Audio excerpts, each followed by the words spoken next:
అంటే wild card ఎంట్రీకి వెళ్తారని fix అయ్యారా?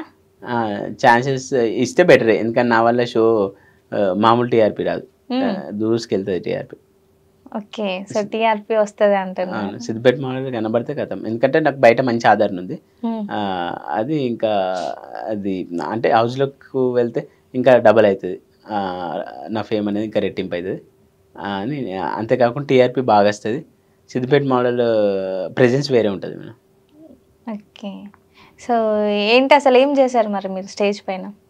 స్టేజ్ పైన అదే మేడం, డైలాగ్స్ చెప్పంటే డైలాగ్స్ చెప్పిన, అరిచేతులు అడ్డు పెట్టి సూర్యులు ఆపలేవు, బ్యాడ్ కామెంట్స్ పెట్టి నాలో టాలెంట్ ఆపలేమని నేను డైలాగ్ కొట్టాను కదా, వాళ్ళు నన్ను ఆపేశారు లోపలికి. ఓకే. ఇది కరెక్ట్ ఏమో, వాళ్ళు మిమ్మల్ని ఆపేయడం. కమెంట్స్ పెట్టి ఎవరు నన్ను ఆపలేరు అని అంటే, సో నేను అసలు బిగ్ బాస్ లోకే రానియమని వాళ్ళు ఆపారు.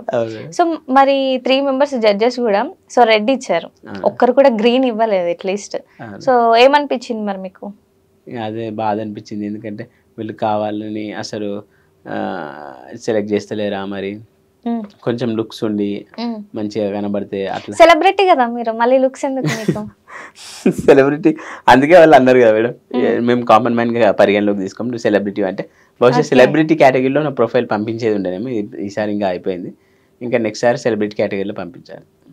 సో బిగ్ బాస్ 10 లో ఉంటారు అయితే మీరు? 10లో.